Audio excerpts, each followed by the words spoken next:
O professor Maurício Fernandes Pereira, do Departamento de Ciências da Administração da UFSC, assumiu a presidência do Conselho Estadual de Educação e hoje está aqui no Educação e Cidadania News. Você já teve a oportunidade de conhecê-lo, né, professor?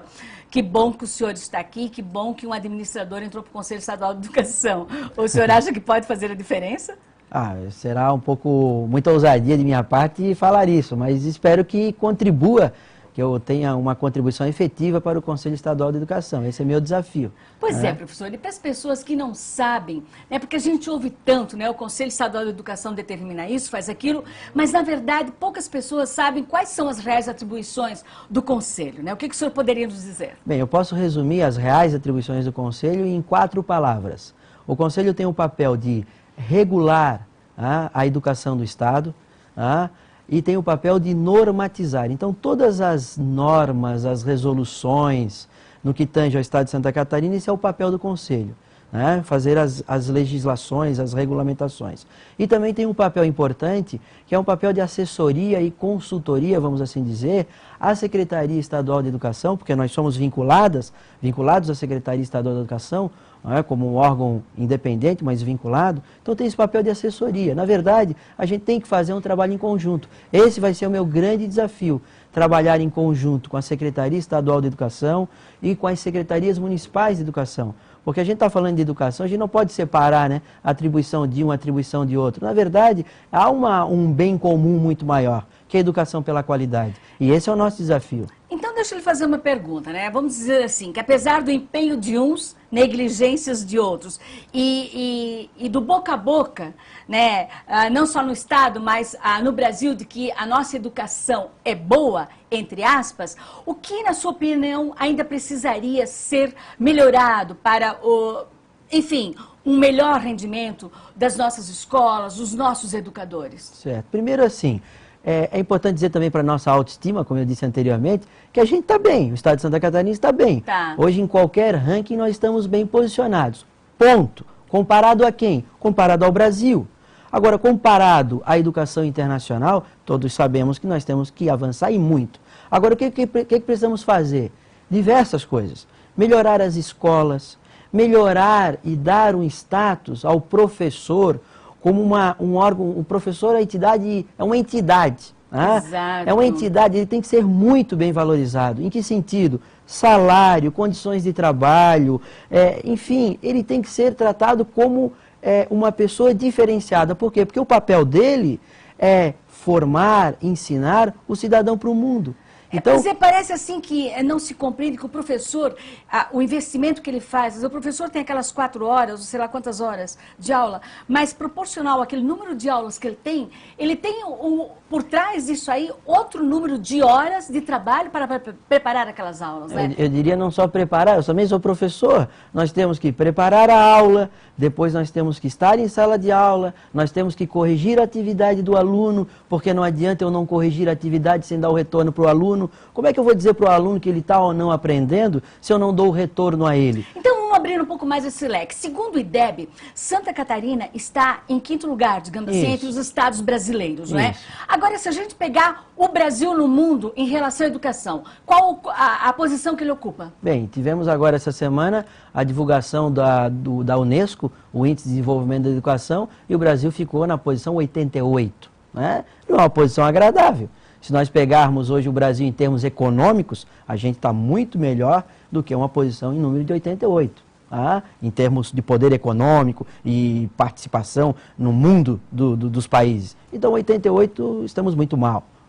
Agora, Santa Catarina está em 5º no IDEB. O IDEB ele tem uma nota, né? Ele dá uma nota. O aluno faz uma prova, é avaliado as escolas, tem o índice do Estado, tem o índice de cada escola. No índice do Estado, Santa Catarina está atrás. Distrito Federal e Minas Gerais empatado, São Paulo, Paraná. Depois vem Santa Catarina.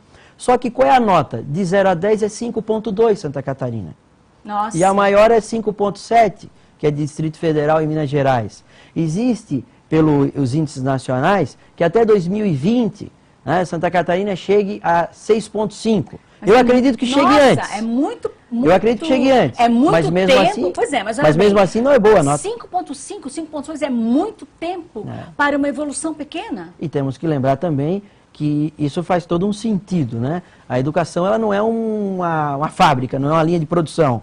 Então você tem todo um desenvolvimento do ser humano, das pessoas, da escola, da direção da escola, da gestão. Nesse livro da OCDE, a Organização para a Cooperação e Desenvolvimento Econômico, não é? O senhor diz que a Santa Catarina aparece num ranking até certo ponto confortável, mas que o livro também traz críticas à gestão educacional no Estado, né? Eu diria assim, esse livro é hoje a Bíblia do gestor público da educação do Estado de Santa Catarina.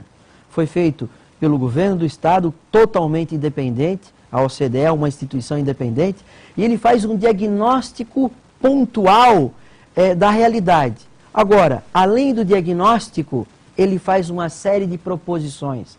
Então, a cada item, livro didático, professor, salário, qualidade das escolas, financiamento, educação básica, educação superior, a cada um dos capítulos existem recomendações. Evidentemente, são recomendações que podem ou não ser aplicadas, mas aqui eu tenho o diagnóstico e tenho, quem sabe, as possíveis alternativas para o gestor público e também com a iniciativa de todos, dar um caminho para a melhoria. Eu acredito que no Estado de Santa Catarina, nos próximos anos, na minha avaliação, vai dar um grande salto de qualidade em termos de educação. Por quê? Porque esse livro, ele, além de ser feito por um órgão público, e apresenta aqui coisas assim que eu diria assim, é corajoso de alguém fazer a sua avaliação e deixar publicar o que está aqui. Essa coragem é importante para dizer o seguinte, estamos mal em determinados indicadores. Agora, reconhecemos isso e vamos agora, num projeto estratégico de longo prazo, melhorar. E educação é longo prazo, não vamos melhorar do ano que vem. Não existe. O senhor me fala em projeto estratégico. De que forma isso seria levado adiante? Porque a gente sabe, professor, também, que muitos estudos são feitos, a universidade deve estar com muitas teses, muitos trabalhos de conclusão de curso em cima da nossa educação, e que estão lá, nas gavetas, nas estantes, né? E que não foram tocados para frente. Quer dizer, o governador Raimundo Colombo, ele é jovem, eu acho que acredito que ele tem, pelo menos, ele tem assim um potencial para desencadear isso aí. Vamos acreditar que ele vai desencadear isso aí.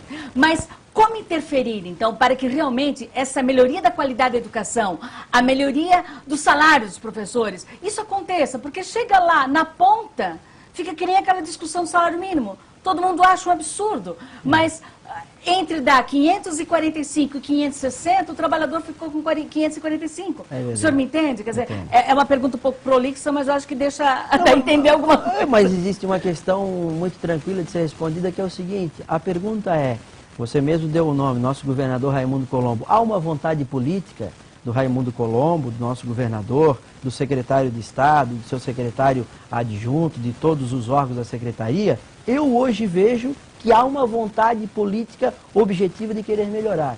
Tanto é verdade que assim que eu assumi, no dia 1º, eu tive a iniciativa de ligar para o secretário adjunto, o professor Deschamps, liguei para o secretário Tebaldi, falando que estava assumindo, dizendo que iríamos trabalhar em conjunto, e nem poderia ser diferente, e disse que nós teríamos a posse de 8 novos conselheiros agora, semana que vem, e eu fiz o convite ao secretário adjunto, ao secretário e ao governador, dizendo o seguinte, vamos até o conselho para mostrar que estamos juntos para a sociedade. Quer dizer, não é uma questão do Maurício assumindo o conselho, que alguém pode pensar, mas é uma demonstração do governador do estado, que neste momento é o Raimundo Colombo, e daqui a pouco será outro. Acho que o papel dele não é um papel pontual, mas é um papel de mudança da cultura. Exato, e quando se fala em política estratégica, não é uma coisa para o ano que vem, nem para os 4 anos de mandato. Política estratégica é para daqui a 10, 15, 20 anos. Mas a gente vai querer saber também de que forma o Conselho Estadual de Educação vai interferir nesse processo. Depois do intervalo, pode ser? Pode, claro. Então, a Prefeitura de Florianópolis lança também a 2ª edição da Operação Volta às Aulas com Segurança e Cidadania. Também um assunto que a gente vai tratar para você daqui a um minutinho. Aguarde um instante, tá bom?